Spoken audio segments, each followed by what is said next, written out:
আচ্ছা ভাইয়া, একটা মানুষের জীবনে শারীরিক সম্পর্কটাই কি সব? আমার মনে হয় হ্যাঁ সব। কিভাবে ব্যাখ্যাটা বলি, তুই যদি তোমার হাজবেন্ড এবং তুমি যদি চিন্তা করো, তোমরা বিয়ে করছো একজন আরেকজনকে, কারণ তুমি মেয়ে সে ছেলে। তুমি আরেকটা মেয়েকে বিয়ে করো নাই তো? না। কেন করো নাই? সে মেয়েটা যদি চাকরি করতো, তোমাকে টাকা পয়সা দিয়ে খাওয়াইতো, রাখতে পারতো, তুমি কেন করো নাই? কারণ আমাদের শরীর দুজনের দুই রকম, আমাদের দুই রকম চাহিদা এক হয় একটা জায়গায় গিয়ে, এবং সেই জায়গাটা শরীর ম্যাটার করে। শারীরিক ভিন্নতা, মানসিক ভিন্নতায় আমাদের পরিবারকে একসাথে রাখার জন্য প্রধান উপকরণ। তুমি যদি জানো যে কোনো একটা ছেলে শারীরিকভাবে অসুস্থ, বিয়ে করবে কোনো মেয়ে? কেন করবে না? বিয়ের আগে যদি জানে ওই ছেলের শারীরিক মিলন করতে সক্ষম না, কোনো বাপ বিয়ে দেবে?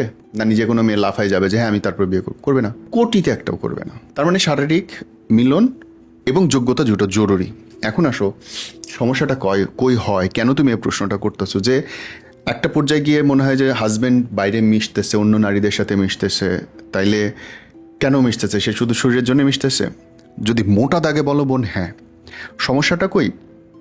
সমস্যা হচ্ছে তুমি এমন একটা পরিবেশ হয়তো তোমার নিজের অজান্তেই তৈরি করে রাখছো ঘরের মধ্যে, যে তোমার সাথে মিশতে তার আগ্রহ হয় না। কারণ শারীরিক আকাঙ্ক্ষাটা তো শুধু শরীর থেকে আসে না, মন থেকে আসে। বউ সারাদিন ঝগড়া করতেছে, বউ অভিযোগ করতেছে, বউ সন্দেহ করতেছে, বউ প্যারা দিতেছে, সে বউয়ের কাছে কোনো স্বামী তো যাবে না। সরি, তুমি যাওয়ার জন্য তো ঘরটা তৈরি করতে হবে আগে না? পাখি কখন ঘরে ফিরে? যখন ঘরটা গোছানো থাকে, তৈরি হয়, একটা তার আকর্ষণ থাকবে। ঘরে ঢুকতেছে, ফ্যাসাদ শুরু হয়ে গেলো, এই ঘরে তো শান্তিই নাই, মিলন করতে হবে। সো সে তখন নিজের ডিপ্রেশন, নিজের আকাঙ্ক্ষা কাটানোর জন্য পরনারীতে আকৃষ্ট। আমি তো বলি যে 100 ভাগের মধ্যে 99% যেসব পুরুষ মানুষ বাইরে যায়, তার ঘরের মধ্যে ঝামেলা আছে।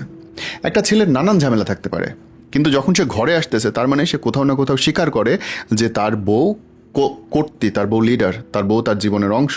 যখন সে ঘরে ফিরতেছে, তখন তো বউয়ের উচিত ওই জামাইয়ের সমস্ত ঝামেলাগুলোকে কাটায়ে তাকে নিজের মতো করে গুছায়ে প্রেজেন্ট করা, তার জন্য শান্তির ব্যবস্থা করা, তার জন্য ভালোবাসার ব্যবস্থা করা, নিজেদের ভুলগুলো শুধরানোর চেষ্টা করা। এবং অবশ্যই সেটা মেয়েদের দায়িত্ব বেশি, অবশ্যই, কারণ ঘরটা মেয়েদের, ফ্যামিলিটা মেয়েরাই তৈরি করে। ছেলে মানুষের অনেক ক্ষমতা আল্লাহ দেয়নি। সো তুমি যখন তার জন্য শরীর মন কোনো আগ্রহের জায়গা রাখতেছো না, তার বিনোদনের কিছু রাখতেছো না, তার রিল্যাক্স হওয়ার জন্য কিছু রাখতেছো না, তার আরামের জায়গা রাখতেছো না, সে তো বাইরে যাবে বোন, তুমি ঠেকাবা কেমনে? সো শরীর ম্যাটার করে, সে ছেলের জন্য ম্যাটার করে, মেয়ের জন্য ম্যাটার করে। অনেক ছেলে আছে যে বাইরেই মিশে আসতেছে, তার বউয়ের সাথে মিশতেছে না। ওর বউ তো চাইলে অনেক কিছু বলতে পারে, সেও চাইলে যাইতে পারে, তখন ছেলেটা কোন মুখে থামাবে? সো আমার মনে হয় শারীরিক কাছে আসাটা একটা পারফেক্ট কাপলের জন্য জরুরি, এবং অতি জরুরি, দুইজনের জন্যই জরুরি।